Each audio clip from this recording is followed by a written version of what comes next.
Alright, what's going on, guys? This is Rob, and word has reached my ears that Steven Yeun is supposed to be playing the Sentry in the Thunderbolts film next year. Don't know if that's the case, speculation at this point, but we're gonna remaster the old Sentry story that we did back in 2016. Now, for those of you guys who don't know, the Sentry's origin is one of the coolest origins in Marvel Comics. He's a really cool character when he was introduced. He hasn't really been cool since. But the thing about this is that the Sentry, a little bit of history here, I don't know if you guys care about this, but when the Sentry was introduced, he was kind of the Paul Jenkins, Jay Lee experiment.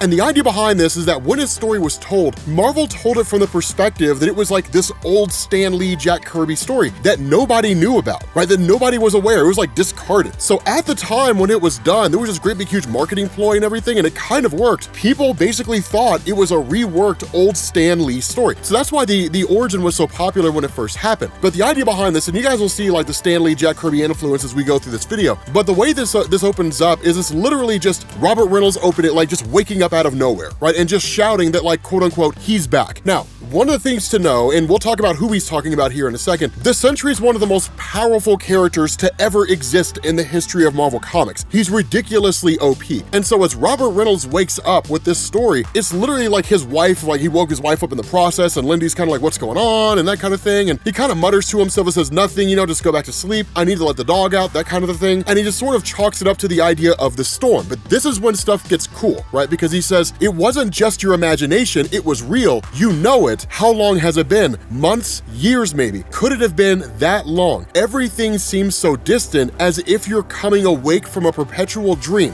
What's happened to you, Bob? Where have you been? And so what he does is he literally grabs this book and then just kind of holds this book up to himself. Now, one of the reasons why this origin is so cool is because it sort of teeters on this idea that Robert Reynolds is actually hallucinating everything. So he basically says, like, you try to remember how you got here into this house even, but it's as though you're looking at your memories through someone else's eyes. Only you know you heard the laughter. It's a sound you promise yourself you'd never forget. No doubt about it, the void has returned. After all this time, somehow, he's found a way back to Earth. You imagine you can see him hiding in the storm. That'd be just how he'd make his play. If it is the void, he'll be stronger than ever before. The danger will be beyond measure, and there will be only one hope for humanity: you. And so what's so crazy about this is that this bottle that he holds, over the course of this, it's gonna kind of tease us with this idea that he's actually an alcoholic, that he's a schizophrenic that uses alcohol to cope. And so that's where it's kind of murky, because it really kind of begs you to ask the question, is he actually a superhero, or is he just a guy who's struggling with mental illness and uses alcohol to get through it? And so what it does is it kind of jumps back to his origin for a second. We'll talk about the void here in a minute because it gets nuts, but we jump back to his origin here for a second, and this is where you get the kind of Stan Lee, Jack Kirby feel to it, because this is what their comics looked like back then, right? The old Stan Lee, Jack Kirby stories, this is what they looked like, right? Robbie discovers the Professor's secret formula. Gosh, this must be the Professor's secret formula. Gosh, you think,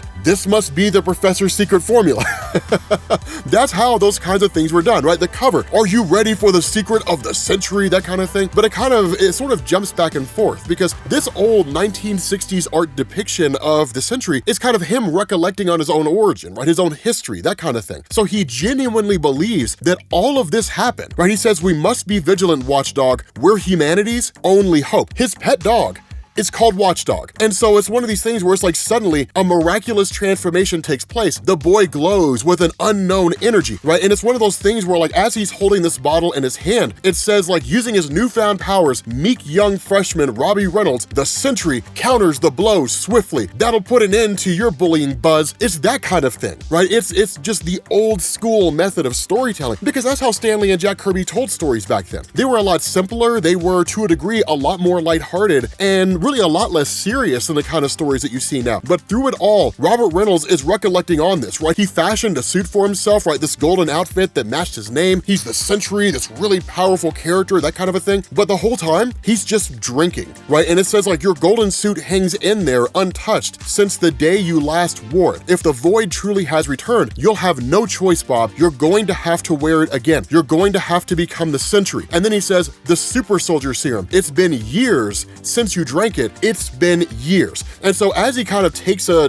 drink from this bottle, then he starts to smile. He almost kind of begins to liven up, and he starts recollecting over all these old memories. And so if you're familiar with someone who struggles with alcoholism, this is very familiar to you, because for people who struggle with alcoholism, it's how they cope with the various things going on in their lives. Not the best way to cope, but it's how they cope. Drinking alcohol kind of breathes some life into them to a degree. It lets them sort of get away from the things that bother them, and falling into that sort of alcoholic bliss makes the world more bearable for them. And so that sort of grimace and that frown and that total sense of unhappiness begins to melt away, and it begins to be filled with this kind of warmth feeling. At the end of the day, it's all a lie, it's all a ruse. Being an alcoholic is not helping you or your life, and if anything, it's sending you down into a spiral of complete and total self-destruction. But it's one of these things where he says it comes over you in a rush, warm, wonderful, and unfluttered force, like a million little exploding suns. It feels so good. And then the memories flow, welcome thoughts of glorious past. It's as if you just opened a surprise package you'd sent yourself in the mail, and literally like recollecting on his own time, right? Meanwhile, the golden guardian of good leaps to the air, impervious to the effects of the elements around him. You see what's going on here. You see that like as he starts to recollect on these memories that he has, the consumption of this drink reminds him of a better time in his life. It takes him back to when he felt like he meant something, when his life had value, when his life had meaning. It's beautifully handled the way that it's done, but all the while it's presenting us this idea that it's all fake. And even himself starts to question this, right? Like, that didn't happen.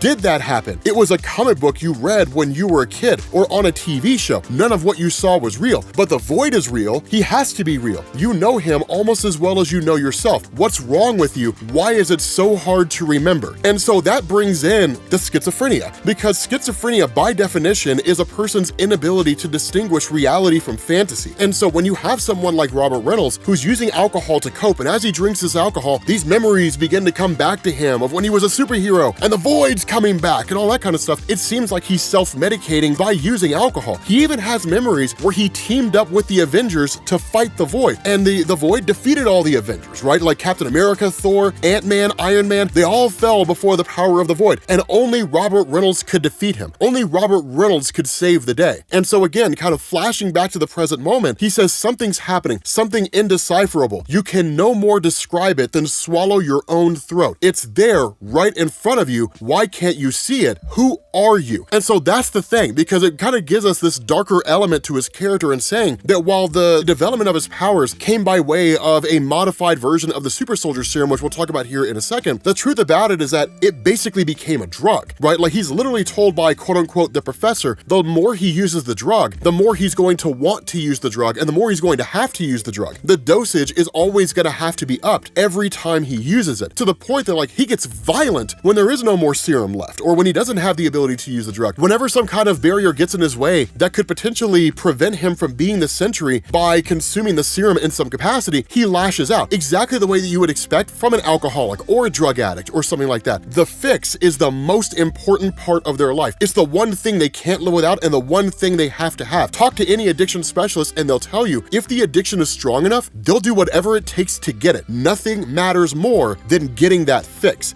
And so it's kind of wild here, because he says, like, when the professor was talking to him, he basically says, like, with your powers and with this serum that you have, your powers are limitless. There's nothing that you cannot do. You've conquered the time-space continuum itself. You are omnipotent. You are immortal. You are, by all standards of measurement, a god. And then he even muses to himself, immortal. It sounds like a dream you once had. You remember it, only there was more. But that's where literally the professor tells him, you're gonna have to eventually bring yourself down off of this drug. You can't stay the Sentry forever. Now, here's the thing about the super soldier serum, right? While it isn't necessarily explained in this comic, it does harken back to the Captain America days. So one of the things to know is that in a lot of ways, Captain America in Marvel Comics, everything kind of rallied around him in some form or fashion. That in the main Marvel universe, in the Ultimate Universe, it's a little bit different and really a little more grounded and more tangible. But whether you're talking about the Ultimate Universe in Marvel Comics, which is what the MCU is based off of, or you're talking about the main Marvel Universe in Marvel Comics, which is where the MCU borrows characters like Kang the Conqueror and so on and so forth, the long and short of this is that Steve Rogers got the super soldier serum. Steve Rogers was frozen in a block of ice. But because he was the most popular test subject for the super soldier serum, following his disappearance, everybody was trying to derive their own. Now again, again, in the Ultimate Universe, it's more tangible. But the important thing here is that this serum in particular was an attempt to duplicate the super soldier serum of Captain America and then amplify it. And so the serum is technically 1,000 times more powerful than the serum that Captain America took. And that's what makes the Sentry so capable. That's what allows him to do things like alter reality and travel or manipulate time, different things along those lines. But again, where he's told by the professor, you cannot use this anymore, you have to stand down, his response is, no, like, I'm not worried about that. I've got a galaxy to save, right? Like, I've got to get out there and save everything. And so what ends up happening is, as he makes his way back into the house after letting the dog out, he literally says, dependent or not, you never really had a choice, always the void, and always you as the last line of defense. You'd gain after every turn, but it was a game you realized you could not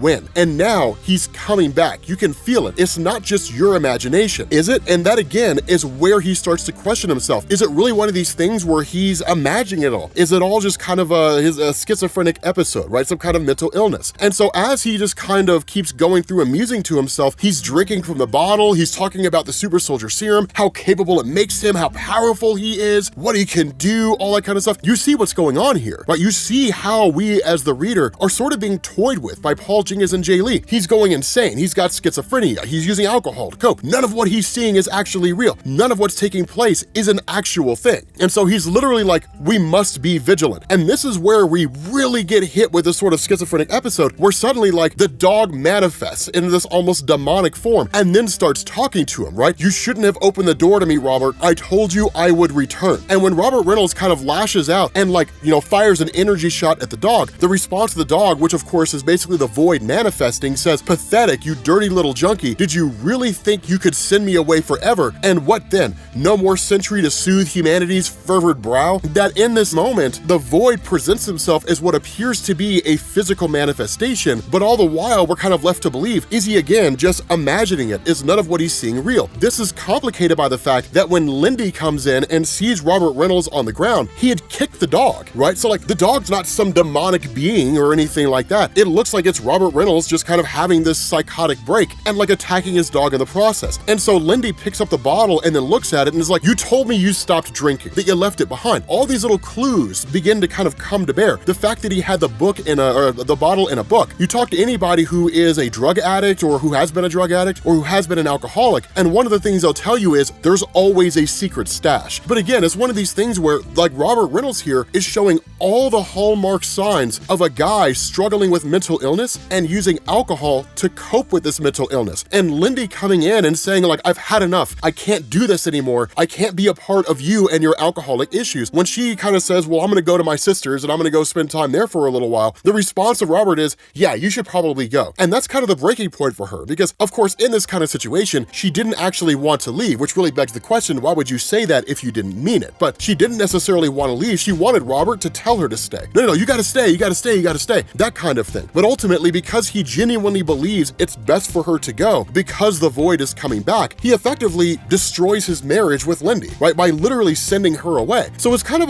it's a crazy thing because following that, he begins to muse to himself and he says, no one remembers except you. You were a hero and your life was a fabulous roller coaster ride of daring and adventure. You and the others, the heroes, you were all that stood in the way of evil. And there you remained until it went away. But the end of every ride is always the beginning of another. You must have suspected it would one day come to this. You'd have to wear the Sentry suit again. And so when he puts on the Sentry suit, it doesn't look anything like the one that he used to wear. Instead, it's basically just a jacket with a cape that's attached by clothespins. Again, it looks like he's crazy. It looks like he's struggling with mental illness.